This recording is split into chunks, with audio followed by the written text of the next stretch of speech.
Okay, why don't we, I see that our esteemed author is here, Majority Leader. Why don't you come on up and we'll start with item 5. That's AB 863. Where are you confirming? Sorry? Well, this is a Rorschach test that really says a lot about your character, depending on where you sit. Yeah, okay, interesting.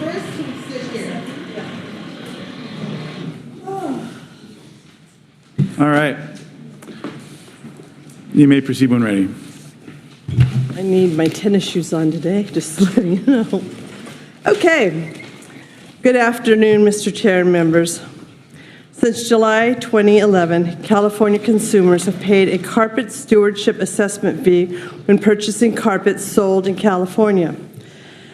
This fee funds a statewide carpet recycling program known as the Carpet America Recovery Effort, in other words, CARE, which is a producer responsibility organization designed and implemented by carpet manufacturers with CalRecycle oversight.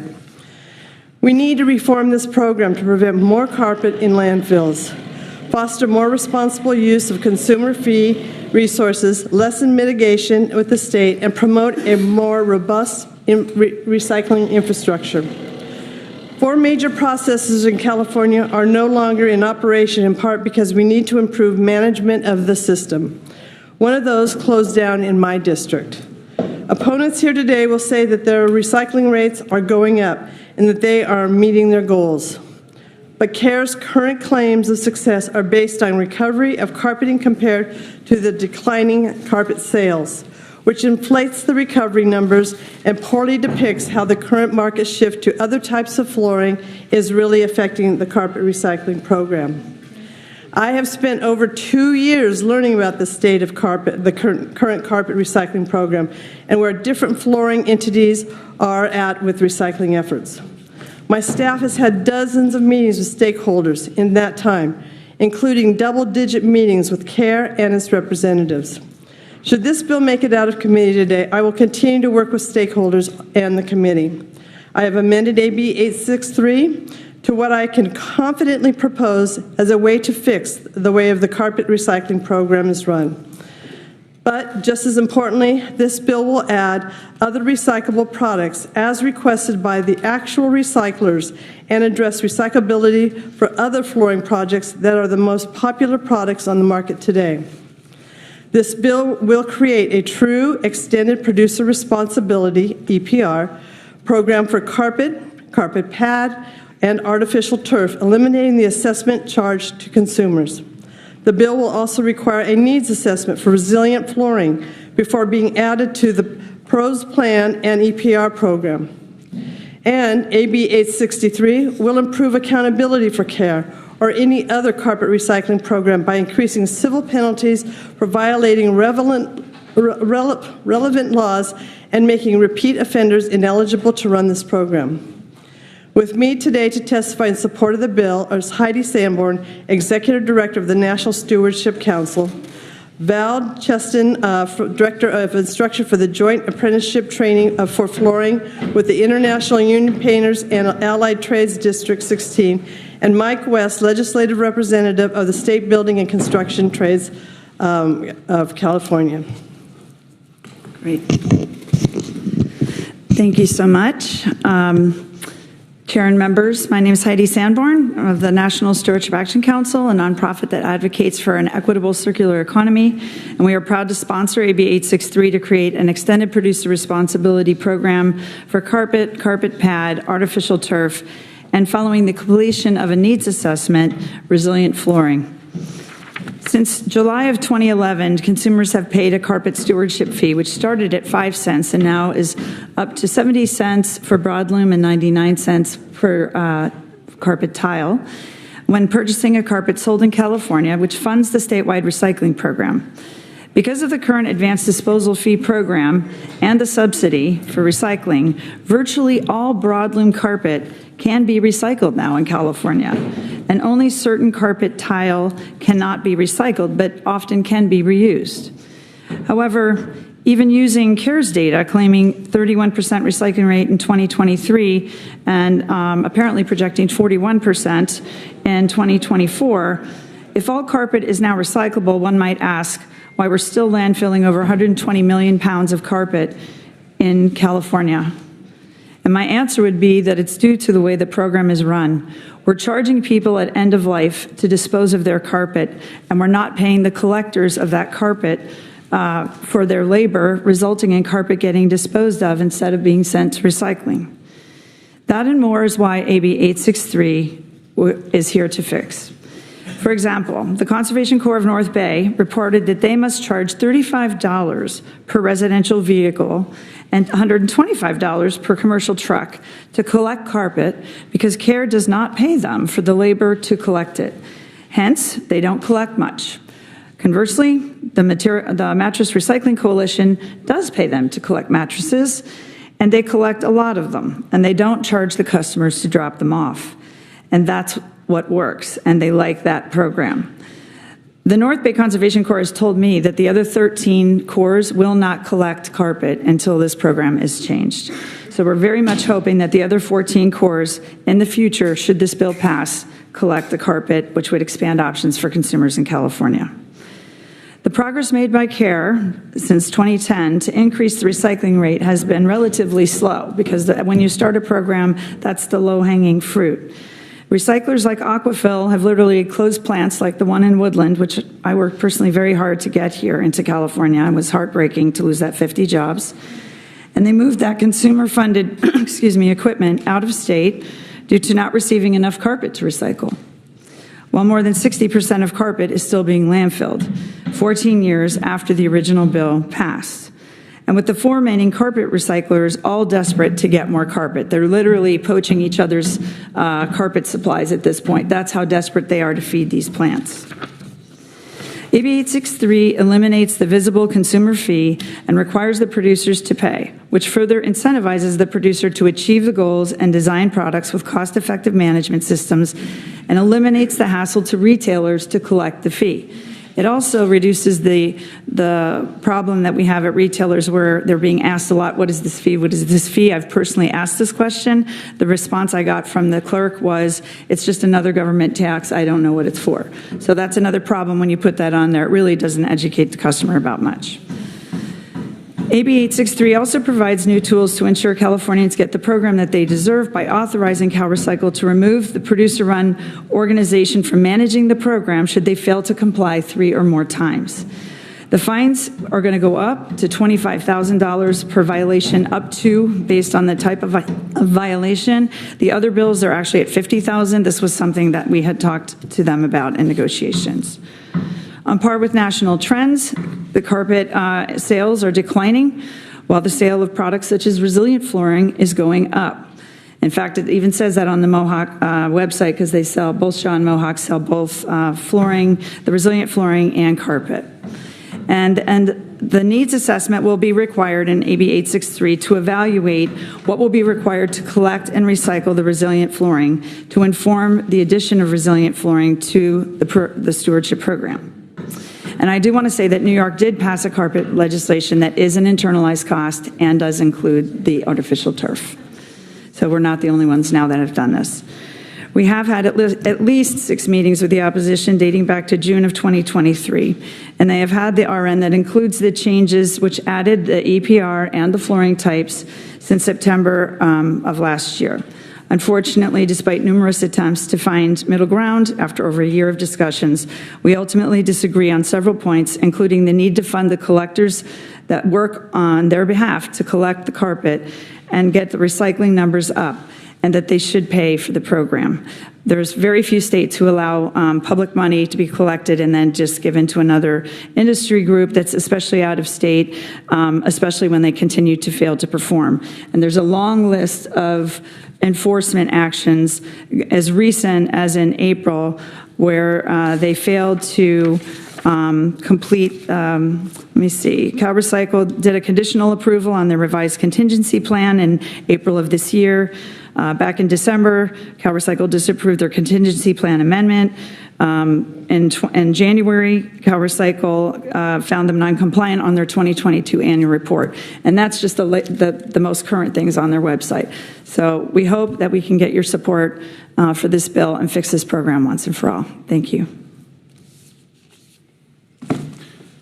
Good morning, Mr. Chair and committee. My name is Val Chesterland. I am the lead floor covering instructor for Northern California and Nevada. I'm representing District Council 16 and the IUBAT. As you know, the carpet's made of, most of the carpet we're installing today is synthetic. It's plastic.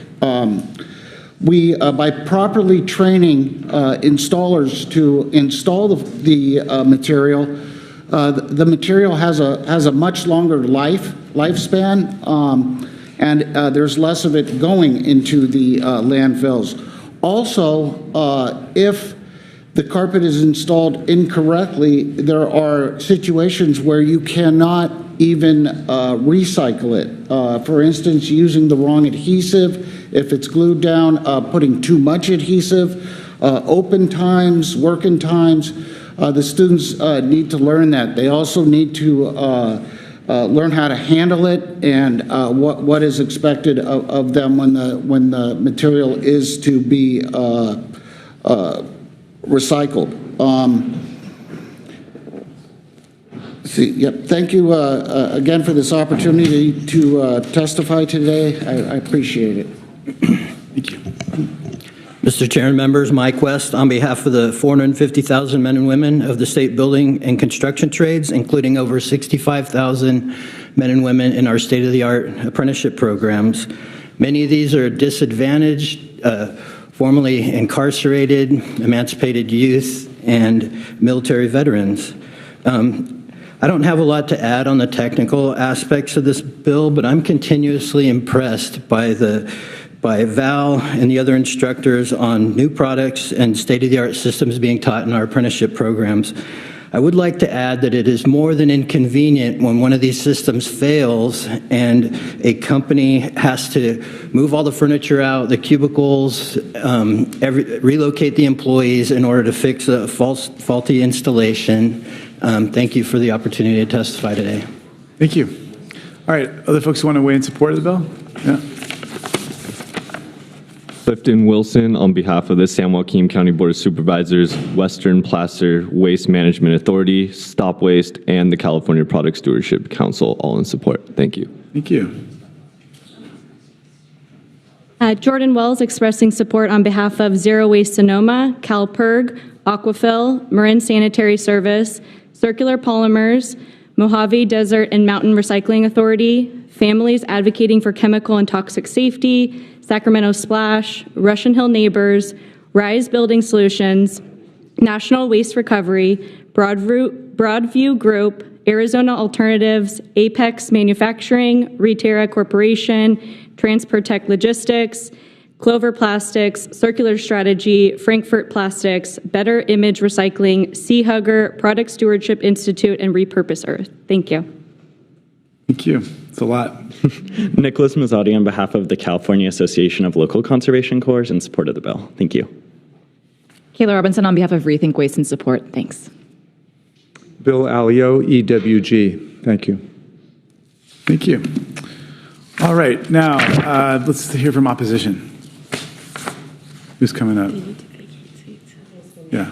Yeah. There's 4 of them, so maybe Heidi steps back for now. There's 4.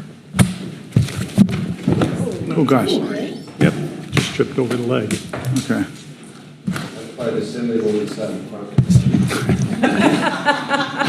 Booby traps. Tell my secrets.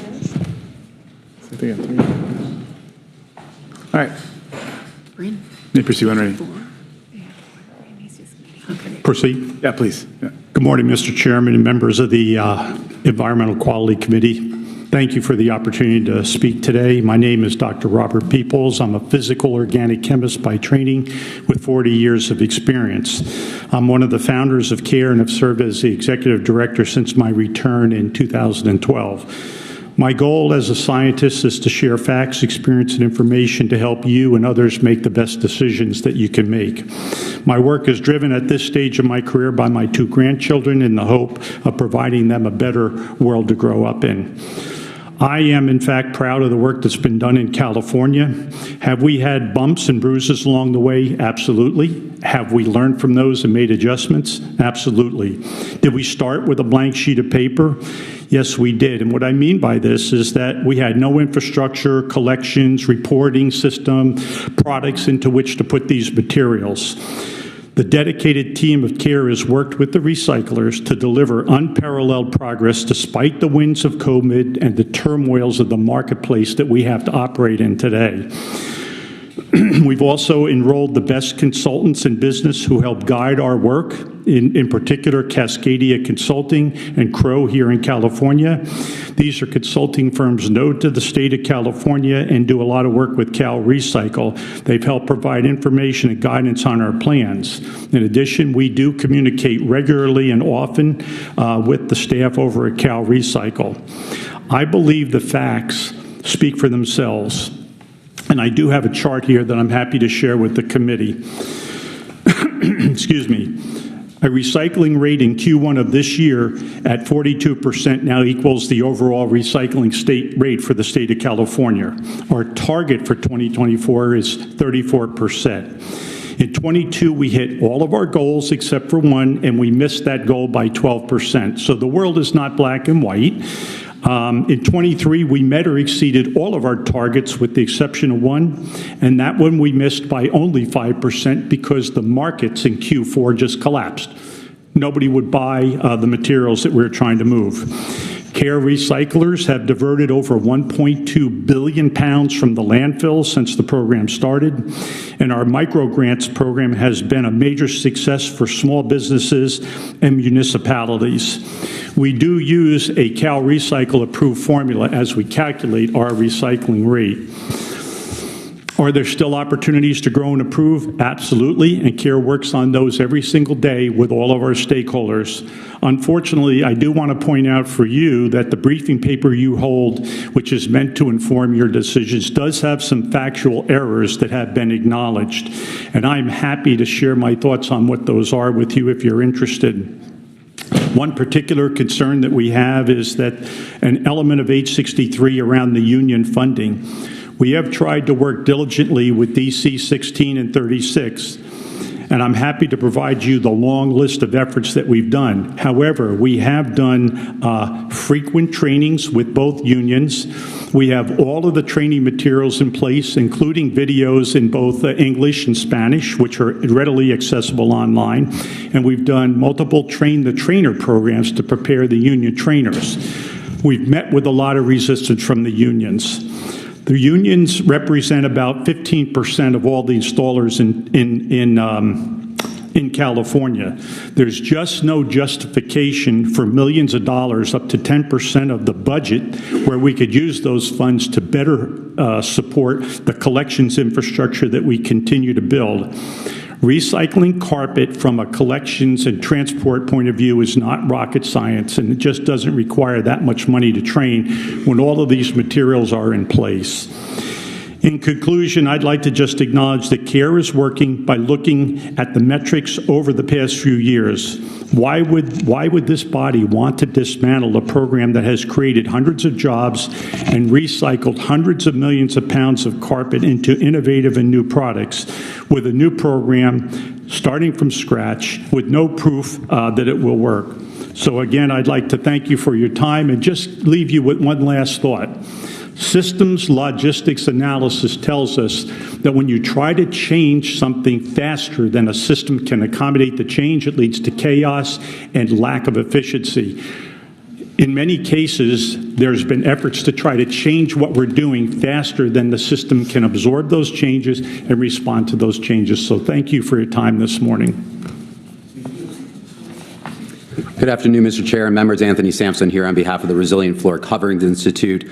RFCI is a trade association comprised of resilient floor covering producers and manufacturers that manufacture vinyl composition tile, luxury tile, solid vinyl tile, sheet vinyl tile, rubber tile, and other types of resilient flooring.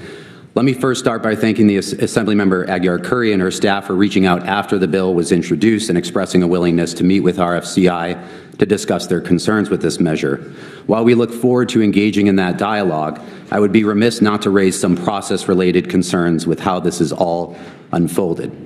I typically shy away from raising those types of concerns because late-stage amendments are just a reality of the legislative process. But in this case, it would have been our FCI's hope and expectation to have engaged in some level of dialogue before a bill of this magnitude was put into print. Specifically, AB 863, as amended just last week, now requires CalRecycle to prepare a needs assessment for resilient flooring and gives CalRecycle unfettered authority to complete and approve a producer responsibility plan that includes resilient flooring.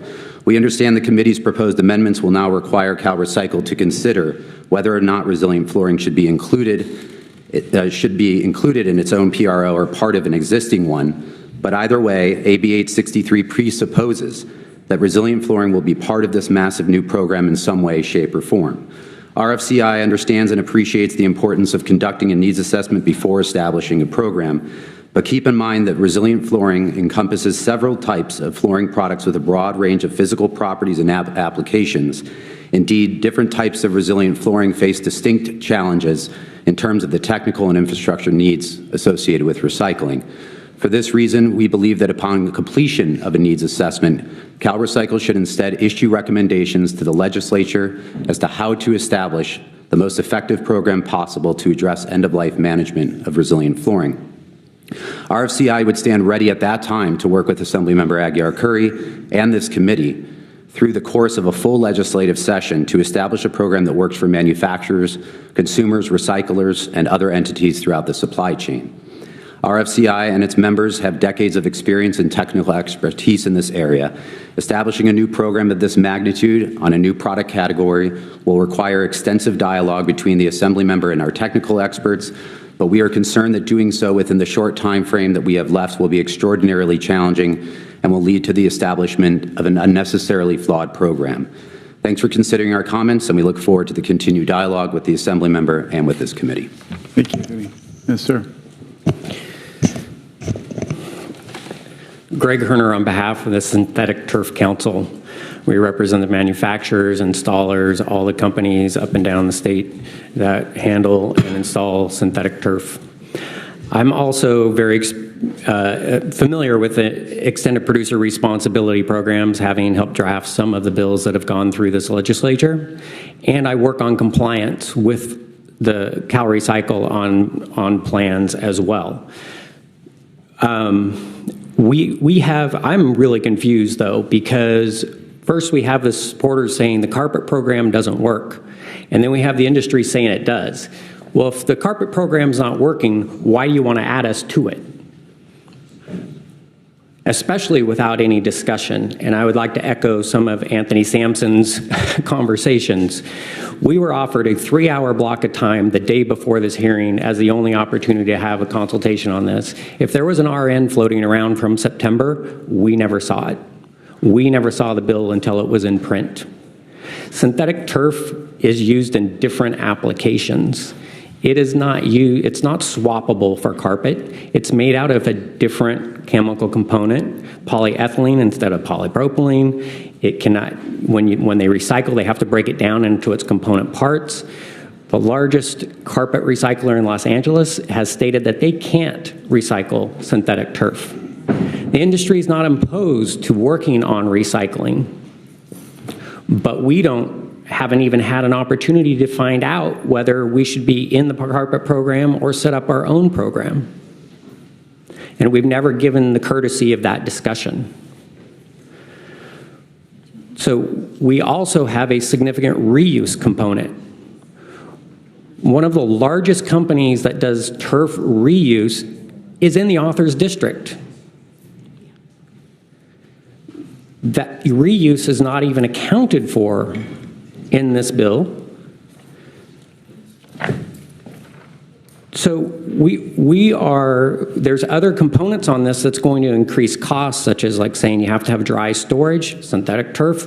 It's in athletic fields. One of the purpose of it, it's made to get wet. Why do you have to build extra infrastructure and cost into a program for something that doesn't need to be kept that way? There's so many different aspects of this program that are just picked up and dropped in from other programs without looking at the unique nature of the additional types of flooring, both resilient flooring and synthetic turf, that there's not time. You can't just do that in these programs. There has to be a more thoughtful, deliberative process.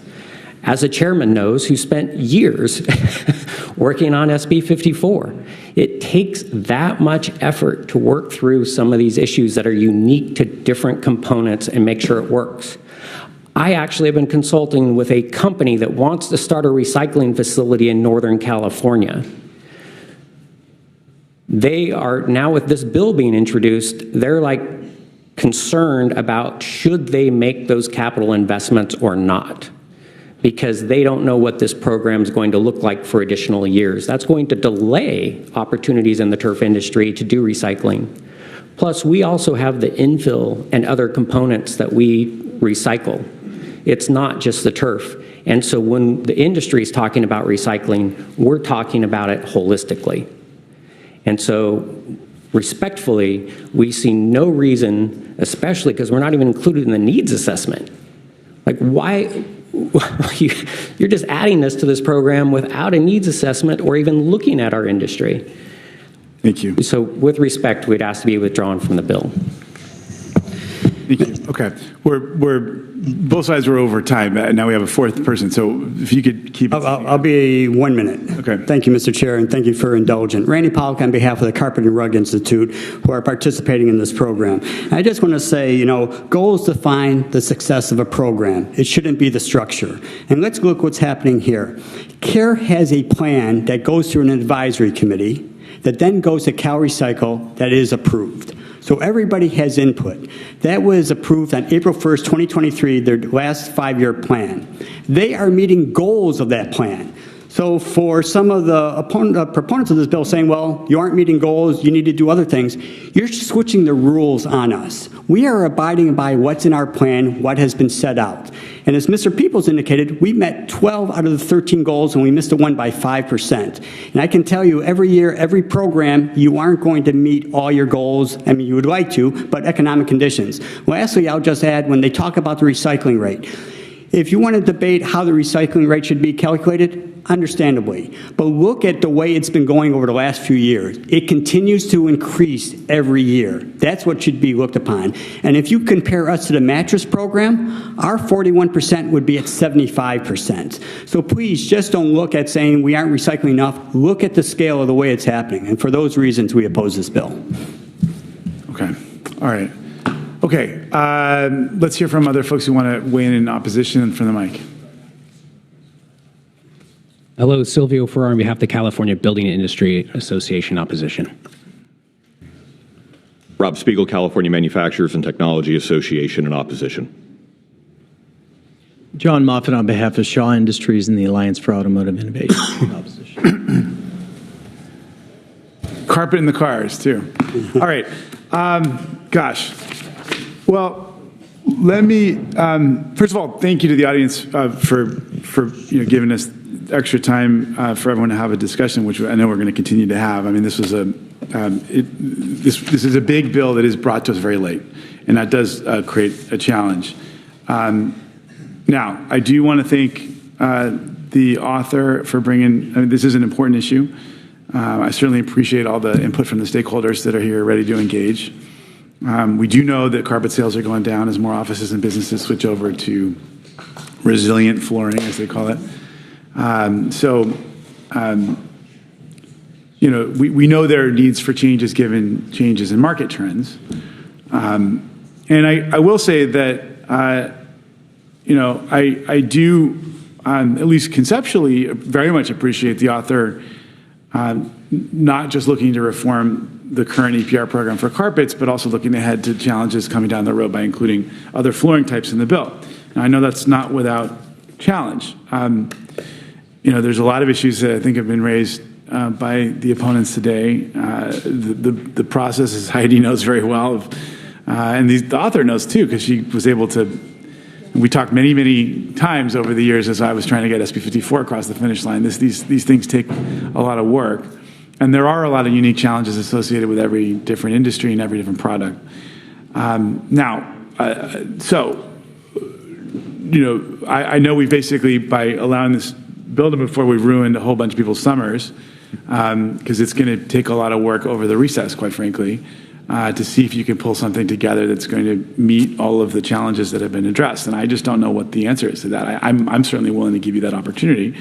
From my perspective, I will see with the colleagues, but it's going to be a tough negotiation. And that includes a lot of different factors. I mean, it includes, how do you ensure that we adequately fund the labor programs, but also keep those costs within reason, given all the other things that we're looking to fund within the program. So I think that there's a decent shot that we can figure out something good here. We know there's a need. I'm a strong believer in EPR, obviously, and I have a lot of confidence in Ms. Sanborn's work. We work very closely together on 54, but I also know how challenging every individual new product, a new program is. And so those are my thoughts on this. But I know, I hope, thankfully the majority leader lives close to Sacramento, because she'll be here for lots of meetings. Mr. Vice Chair. Thank you. Good to see you, Assemblywoman. So I have maybe a little different take. I actually have I don't know the new district lines, but I went and toured the recycling plant in my district, which is right out of Sacramento here. They do the turf. I believe we saw turf there as well. So that was maybe 15 months ago, I think I went through the plant. Looked at the process, was happy to see it. So first of all, just my concern, number one, is this is very late in the game, gutting them in, like for me, seeing it, and I know that I heard that from the opposition as well, so maybe have some conversation about timing. The other thing is that I know that was a plant moved out. I still believe they're in Arizona or somewhere, and they're taking California recyclables and still recycling, maybe because it's really hard to do business here. Yeah, well, I'm not happy about that, but that's for another discussion on how we do business in California, unfortunately. But the real point I want to get out in this bill, I think, is with those concerns out there, is that we're going to a producer pay situation. And so that gets incorporated into the carpet, and the consumer, it's expensive to do anything in California. Housing's going up, everything's going up, and inputs. And this is going to cause those inputs to go up. At the same time, I'm not convinced that we're really doing that bad of a job yet. I think that the opposition's point is that we may not hit the target you want, and then on top of that, we're adding other products that haven't been vetted out on how we should get there. So those are the things that I'm concerned about with this bill at the pace and scale we're trying to move. So that's, I think, needs to be looked at. And the other thing I'm really frustrated with is that, no offense to my friends in the union world, but this is like a grab. And again, they're going to get money that nobody else gets to train and do it, but the unions have got a powerful influence here, and unfortunately, I don't think that's fair. To all the people out there that work and remove carpet, this is a carve-out for unions. So those are the things that I won't be supporting the bill today. I think it needs a lot more work, and I think that just pushing it through gets us to an end where we don't really get good. Because look, we worked on 54. And it took a long time, and we got bipartisan support on that. It was a huge deal. And just this year we saw people coming back and messing with that process in legislation, and I was frustrated about that. Look, we want to do the right thing. We want to keep the jobs in California. We want to recycle. But at the end of the day, you can't, I think it's unfair to move in this type of fashion. So for those reasons, I won't be supporting the bill, and I hope this bill, it needs a lot more work. I think it needs, I won't be here next year, and I don't know if you'll be here. I think you'll be here next year. But anyway, I think we need to really take a look at this, slow down, and do the right thing here. So for those reasons, I won't be supporting the bill. Okay. Thank you, Mr. Vice Chair. Other questions, thoughts? I mean, obviously we're going to be, our committee has a lot of experience in this space. Less in carpet, obviously, but a lot in APR. And if the bill does pass out today, there's going to be a abiding interest by the committee kind of following and bird dogging the negotiations, which I think will be robust and intense. I mean, I'd love to actually just ask you, Madam Majority Leader, about how you see, given all the challenges and concerns and the time frame here, how you see these negotiations going over the next few weeks. Well, I'm not going to lie about it, but this is a 2-year bill, so it wasn't a gut and amend. We've been working on this nonstop. We've met with our stakeholders. We've met with industry. We've met for 2 years. We've met. So people being surprised that some amendments were going to come out there should not be very surprised at all. So am I frustrated? Absolutely. Because if you haven't been to a landfill lately or you talk to recyclers, this is still an issue. Now, yeah, maybe we're moving to other products out there. Absolutely. But you know what? I need to look at everything as a vision because it's taken this many years to get this far. Can you imagine how long it's going to take to add the other products? So let's put it in there. Let's do it right. Let's move on. But this has been 2 years that we have had this conversation. So I'm frustrated. It's not a gut and amend at all. This was going right through. We've had people in and out of my office trying to figure this out. So with all due respect, I just want to say is that, of course, we're going to continue to work on it. But the fact is, this is nothing new to anyone. You know, the CARE program has failed us many times. And you can go out to the recyclers, and they will tell you the same thing. Let's not look at consultants. Look at the people that are doing the work, that are out there. So, I mean, I do respect to the opposition, but how long are we going to let this happen? We're trying to clean up the landfills every single day. And this is just one of the many pieces, and I think there are some good projects that we've done with the mattress recycling. That worked. So do we build off of that? So I think that telling me that it's like gut and amend and that we're not thinking about it is far from the truth. So, yeah, but that's not my close. I'll close it. Right. But how do you see the negotiations proceeding next month? Yeah, I mean, we're all in to negotiate with everyone to get this thing done this year. This is our third and last attempt at cleaning up this program. We've cleaned it up twice in 2017 and 2019. We couldn't get the legislature to go to the EPR. We ended up in noncompliance. We ended up losing a facility. We ended up losing jobs. We have this right at the edge, and we can fix it. We can figure it out with these manufacturers. We're happy to talk with everyone who showed up. We have been talking with Tarkett. Tarkett owns 70% of the market in California on turf. We have been talking with Mohawk and Shaw. They both are major sellers of LVT. They knew this was coming. We talked about this months and months ago. They wanted to keep telling us how great they were doing, and we kept saying, that's great, we do hear you, what's going well, but there's things that are not going well, and there's enormous amounts of CalRecycle time going to oversee this program.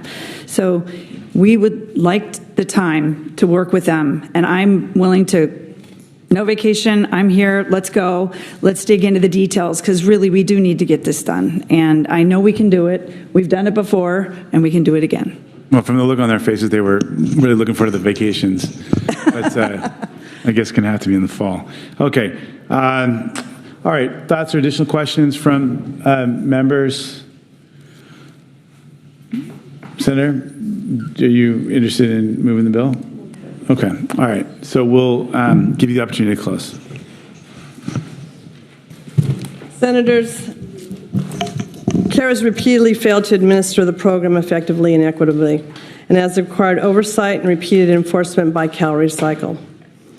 Recyclers and collectors have left the state or gone out of business due to the lack of feedback while carpet is still being landfilled. Theatrics by opponents do not change the fact of CARE's performance. This bill adds other recyclable flooring types, as requested by the recyclers that remain in our state. And it sets resilient flooring on a path to recyclability by asking CalRecycle to study what the program needs for these products, what these products might be. It is silent on what that program will look like or where it will be housed. It also invests in worker training so we increase the rate of recycling through proper installation and removal. Shifting to internalizing the cost of this program steers industry towards responsibly spending their money on recycling and eliminates the burden on consumers. And lastly, the needs assessment for resilient flooring gives the industry the time that they need to figure out how they can be part of the circular economy. I look forward to working with all stakeholders and committee to make sure this program is effective and implementable. I respectfully ask for your aye vote.